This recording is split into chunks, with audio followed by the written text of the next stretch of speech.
Join us now for episode 5 of Midnight Cab, The Mystery of the Falling Man. Walker, where are you? What are you doing? Hey-ho, Krista. Slow night. Yeah, well, it's Wednesday. Wednesdays are always slow. Do you want to come up to my place for breakfast? What? Do you want to come up to my place for breakfast? Okay. It was a slow night. I don't mean that's why I invited Krista out. I just mean it was a slow night. At least until I turned the corner onto Young Street and picked up a little bandy-legged guy in a raincoat standing in front of the Silver Rail. I should have recognized him. Take me over to the Park Plaza, will you? Sure, okay. Hey, Inspector Kiss. Yeah? It's me. Walker Devereux. Remember?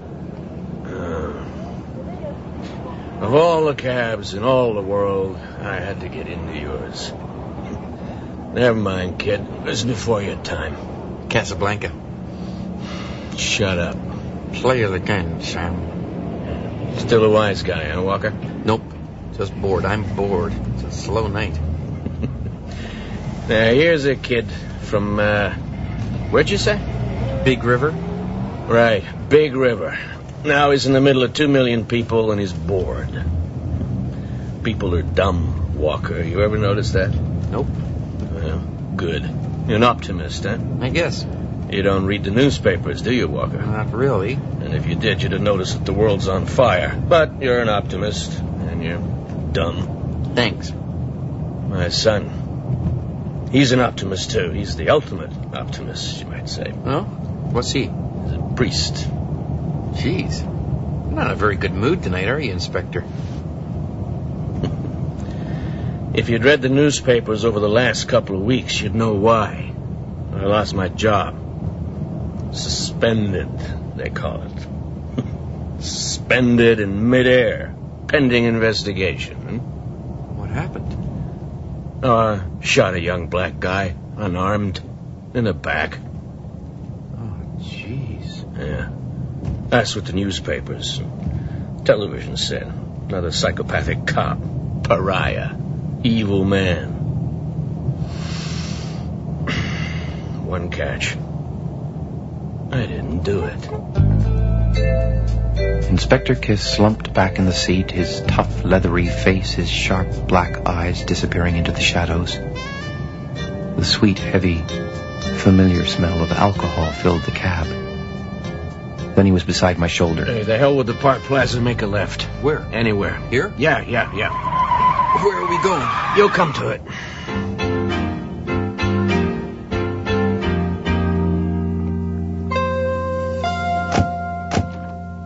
Meaning, Walker.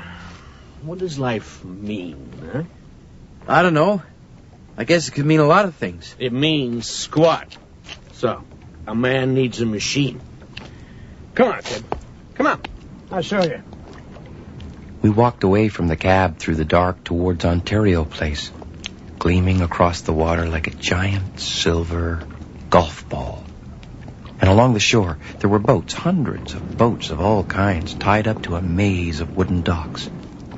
Inspector Kiss hurried ahead of me, as if he were in a rush to meet someone. He walked down the length of a dock and stopped in front of a sleek, huge, metallic blue speedboat, like something out of Miami Vice.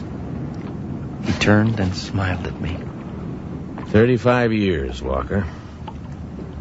This is what 35 years of shoe leather buys. A bar and everything. Sleep 6 if you have to. I never have to. Drink? No thanks. I'm on duty. Yeah? Well, I'm not. So, what do you do with it anyway? Do you, go for cruises? Cruises?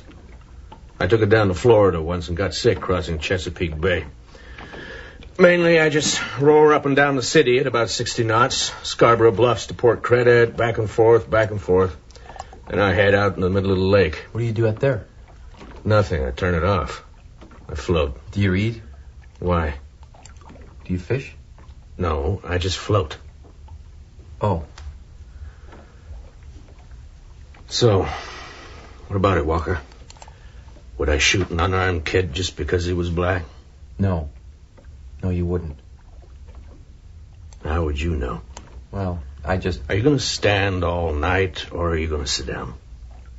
I'll sit down. There's this cop. Been on the force for 35 years. Mean little son of a bitch. And this is his story. He comes home one night, well, just 2 weeks ago. Sees someone's forced open his apartment door. Goes in quietly. There's some drawers are open, stuff scattered around. He sneaks down the hall. No one in the bedrooms. Checks behind his shirts in the closet where he keeps his service revolver. It's still hanging there. He takes it out. Looks through the rest of the apartment. No one there. He goes out into the balcony. Empty. Except he notices a smear of blood on the cement floor on the railing. He looks over. It's hard to see in the dark 5 stories down, but then he does see something. An arm stretched out beside a lighted basement window. The kid. Rupert Allen Stone, just turned 21 years old. Shot in the back. Now, the newspaper story. Career cop comes home on his day off, catches a kid in the middle of a B&E. The kid is black, so naturally the cop shoots him.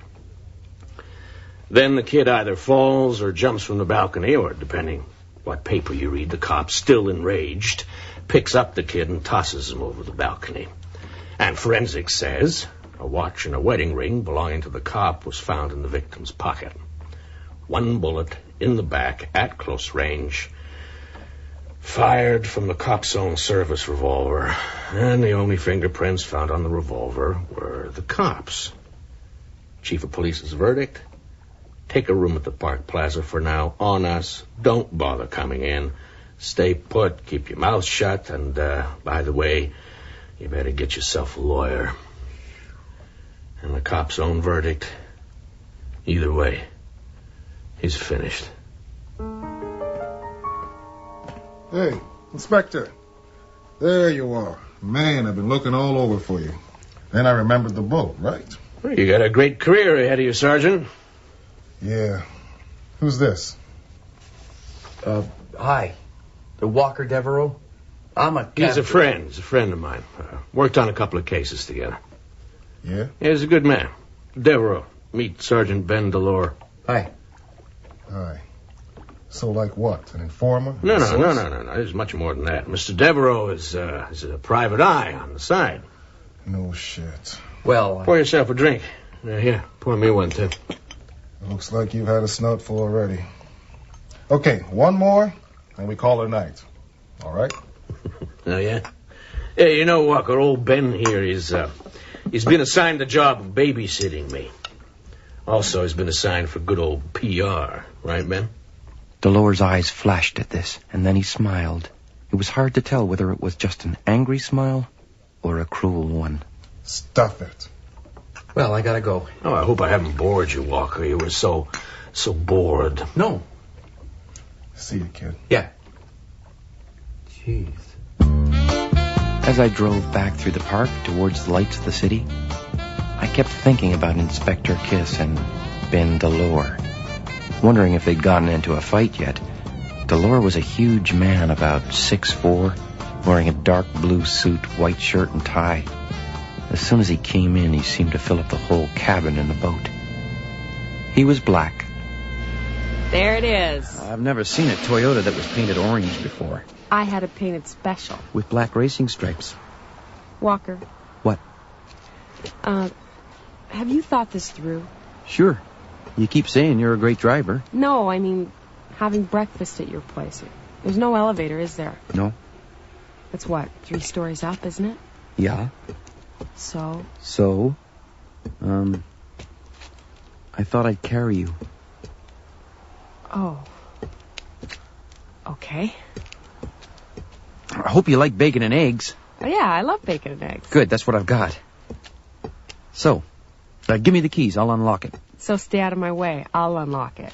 I do this every day.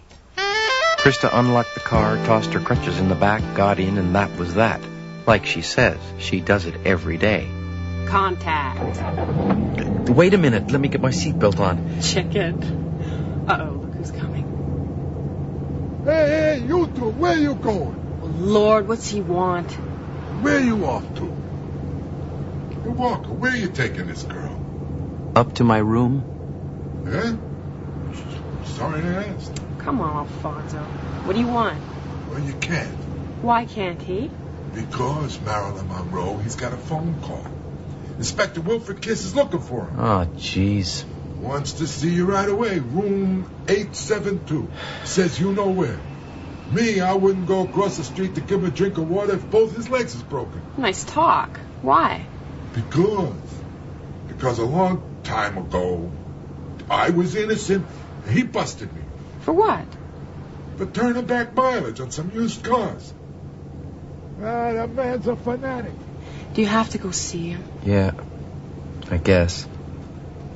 Right. I'm sorry. Big deal. It's only breakfast. I'll drive you. You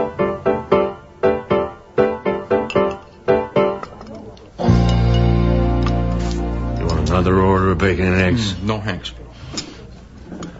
So, Walker, you're a bright kid. What do you think? About last night, that you should be in bed with a hangover and maybe a black eye. And, well, the same thing you think, I guess. I mean, at first it looked really complicated, and then it was simple. Tell me about it. Is this why you asked me here? Yeah. Oh. There must have been two of them, and they did find your gun. They had an argument or something. The one guy shoots the other one. He falls off the balcony trying to get away. The killer wipes off the gun, puts it back, and leaves. That's it. Yeah? How long did it take you to come up with that? About an hour. It's amazing. And that is theory number 2. Theory number 1 being, of course, that I shot him. Now, personally, I don't like either one. My next-door neighbor is this old broad, never sleeps, hears everything. No gunshot. That helps you then. Not much. Walker, I'm real heavy into theory number 3. I don't know, but I have this feeling it's a sweet little setup, and somebody's out to get me. How do you know? I just said I don't know. I just said I feel it, didn't I? Feel it, smell it, walk around in it. I messed up good. I don't walk away from this one, no matter what. I'm bloody well finished. And I want to know why. What's the matter? You look like you're looking at a paranoid schizophrenic. Nope. Yeah? But, the people who are out to get you? Like who? Like I don't know. But I need an outsider, someone... Look, I need your help, kid. My help? Don't rub it in, okay? You're smart. You're undercover already. You just look around. Find out about this Rupert Allen Stone, known to his friends as Ruby Stone. I'm in this position. If something's going down, I can't trust anybody. Cops, no one. You understand? I understand. When we came out the side door of the Park Plaza, Inspector Kiss motioned for a cab to come around the circle driveway and pick me up.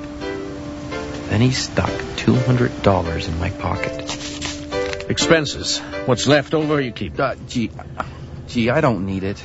Gee, you're professional. You need it. Will? Wait up. Are you going somewhere? What the... Hey, what are you doing here? Oh, I just thought I'd drop round before I went into the office. You okay? Oh, I'm holding up. So, where are you going? Yeah, nowhere. He is. This is my friend Walker. Devereux. See how smart he is? Hi, Carolyn. Hi. Yeah, I've just hired... I'm putting him on my case. Oh, are you a private investigator? Well... You look so young. Yeah, undercover. He's best in the business. Is he? Well, anything you can do to help, Walker, please. It's terrible. Wilf doesn't deserve this. No, but I don't really know what I can do. Well, you must have done something already. Look at him. For the first time in 2 weeks, the man is actually smiling. She was right. Inspector Kiss was smiling. Or more accurately, a lopsided grin. But I don't think it had much to do with me. He was looking at Carolyn's intelligent face, her warm, quick smile. As weird as it seems, Inspector Kiss was in love. I cruised that night and the next night between fares, heavy into my tape deck and not seeing much of anything. Jane and Finch, a cold, windswept corner of the city. Video stores, donut shops, clusters of high-rise apartments towering gloomily into the dark. A young guy in Ruby Stone's apartment building told me Kyle Stone, Ruby's 19-year-old brother, was down at the rec center, like always. I should wear my elbow pads on my knees. Hear what I'm saying? Yeah. Like the pain, though. Love the pain. Oh, skinned them up pretty good. Floor hockey's a great game, man. 'Cause I could wear knee pads, but it take the fun out of it. You know what I'm saying? Yeah. Yeah. So, you're not a cop? Nope. And you're not a reporter? Nope. You're just a friend of a cop who killed my brother. Well, I don't think he killed your brother. You got a lot of guts, man. No brains, but guts. So, what do you want? I'm not sure. Something you might have learned about the shooting, how it really happened, or somebody who wanted to, you know, had something against your brother. Oh, yeah. Anything that might help, anything at all. Help a cop. Yeah. You know what it's like in the city, man? Let's say you and your buddies, you're driving on the street, right? Cop stops you, checks your ID, whatever. No big deal, right? You go on your way. It's a joke. The cop stops me and my friends, we're in trouble. It's yes, sir. It's no, sir. It's up against a car, nigga. Look the wrong way, it's over. Same city, same street. My friends are more scared of cops than any psycho, crackhead, or whatever's out there. And we should be. You look it up. Help a cop, man? You gotta be kidding. Great speech, Kyle. Very impressive. Yeah. Nice to see you again. Walker, wasn't it? Yeah. Doing a little freelance work, huh? I guess. So, Kyle, what about me, since you're up there on the soapbox? I'm a cop. Yeah, well, what about you? Looks like I'm a man caught every which way, eh, Walker? What do you mean? I mean, I'm a sellout to young Kyle here. I'm just a PR asset to the department, maybe. And if he did shoot that boy, I'm trouble with a capital T to your friend Kiss. And if he didn't? If he were set up? By who? I don't know. Tell you what, if you find out, I want you to look me up because I'd sure like to hear about it. So long, boys. Yeah. Sure. Okay. One more flight. We'll make it easy. Then how come your face is so red? No problem. You're, more solid than I thought. Gee, thanks, Walker. No, that's good. I mean, I thought you'd be like, really light. Oh? I'm all here, Walker. Yeah. Okay. I'll sit you down. Ready? Just a minute. Okay. So this is it. Walker Devereux's famous hideout over a pawn shop. Yeah. Uh-oh. That's not your mother, is it? Very funny. Your father? You want to live long enough to answer it? Hello? Oh, yeah. Hi. Sure. Sure. Behind the rec center. Hey. Thanks. No breakfast, right? Oh, jeez. Right. You know that guy I was telling you about? He wants to meet me. Now. No big deal.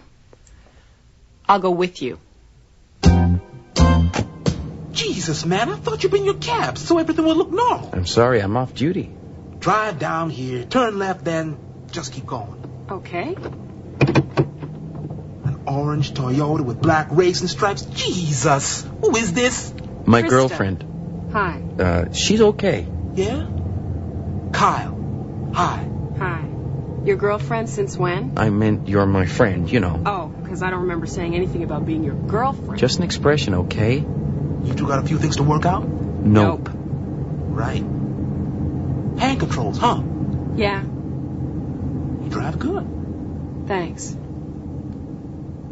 So, anyway, I was glad to get your call. Yeah? Yeah. Anything at all, like I said. Anything might help. My brother, he got messed up in a lot of things. All minor stuff, though, Inspector Kiss said. Yeah, well, that's all they know. Ruby talked to me a while back. He thought I was gonna get mixed up in the wrong kind of things, like he had. He said he was living a kind of hell. Drug wars, heavy stuff. He put a hit on somebody a couple of years ago. Wasted somebody. The competition, you know. And now he was a marked man. Did he tell you who it was, who he killed? Yeah, well, that's the thing, you see. It was a cop. A cop? Yeah, a detective. Narcotics. Except he was a crook. Who? Run interference for his own connections and giving Ruby's gang a very hard time. So they took him out. So you think Ruby was paid back? Yeah, I do. So I called you mainly to warn you. It's about all cops, man. I don't know which ones, but this cop friend of yours, the one who killed my brother, just watch your back, man. How are you doing? Okay, I'm up to April 23rd, 1990. You sure it would have made the front page?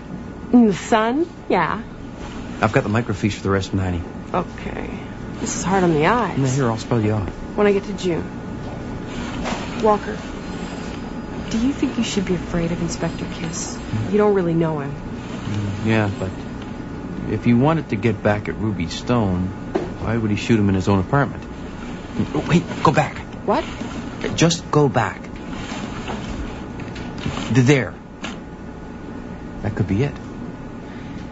Detective Lawrence Davis of the Metropolitan Police Narcotics Division was shot and killed last night while on a routine investigation in the Jane Finch corridor. A police spokesperson said that in the course of arresting an alleged drug dealer on the corner of Jane and Grand Ravine Drive, a fight between rival youth gangs broke out and Detective Davis was struck in the side of the head by a random bullet and instantly killed. Detective Davis was 38 years old. He leaves his wife, Carolyn. They have no children. Jeez. What? Now, go ahead a few days. Any pictures? Just a sec. Wait, there. Who's that? His wife at the funeral. Looks like she's about to faint. Right. Do you know her? Yeah. Another drink? No, thanks. No? Me neither, I guess. We can look through old bank records, dig into things, and if it's there, it shouldn't be too hard to smell out. No. She should be here soon. Ben should be here soon, too. I don't know. This used to be a really good bar. Right. Theory number 3, huh? I got my $200 worth, eh, Ken?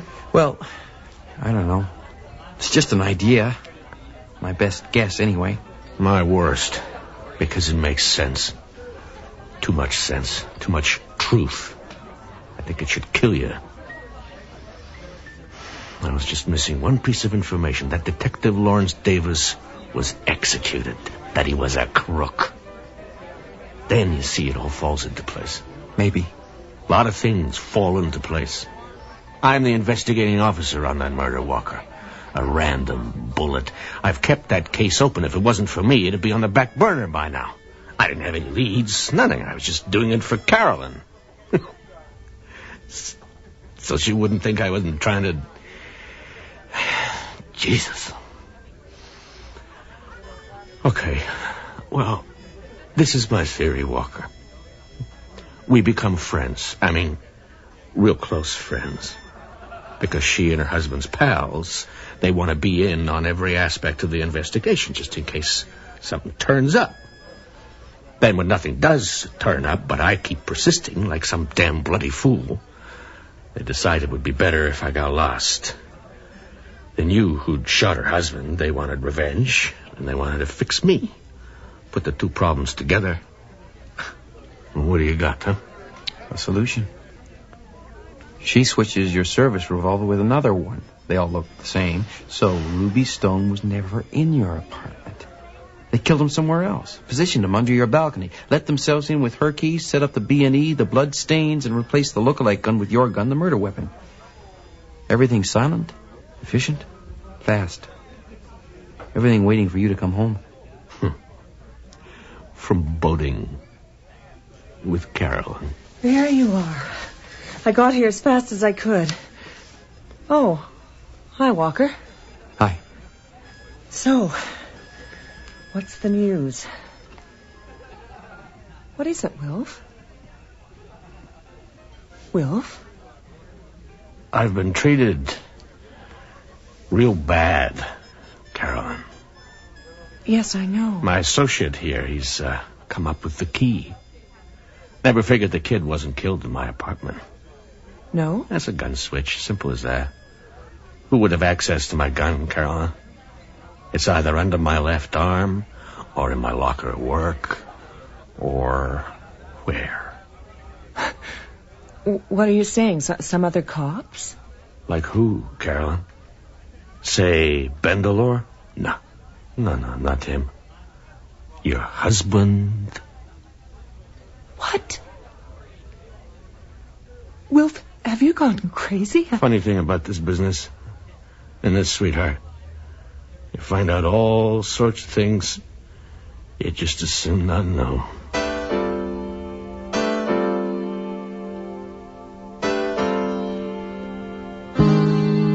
Good? Yeah. Eggs are a little squishy. They're supposed to be squishy. You said squishy. I said sunny side up.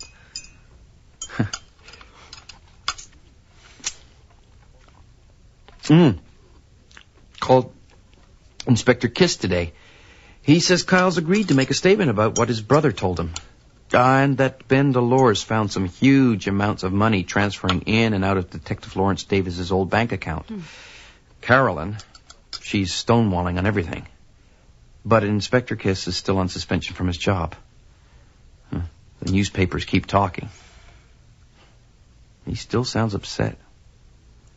About, her. Why wouldn't he be? Yeah. I've been thinking. About how things work.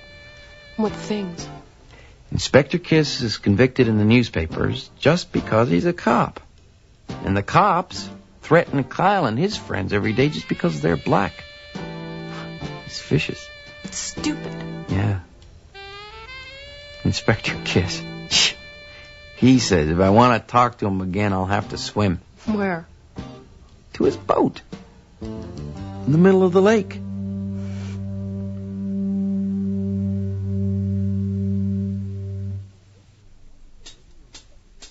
We've just heard episode 5 of Midnight Cab, The Mystery of the Falling Man by James W. Nichol. Featured in the cast were David Ferry as Walker and Jacqueline Samuda as Krista, with Neil Monroe as Inspector Kiss. You heard Howard Jerome as Mr. Piatelli, and special guest stars this week included Phil Jarrett as Ben Delore, Eve Crawford as Carolyn, and Roy Lewis as Kyle Stone. Music for the series is composed by Milan Kimlicka, and the casting consultant is Linda Grierson. The recording engineers were John McCarthy and Joanne Anka, with sound effects by Matt Wilcott. The series production assistant is Nancy Dow. Midnight Cab is produced and directed in Toronto by Bill Howell.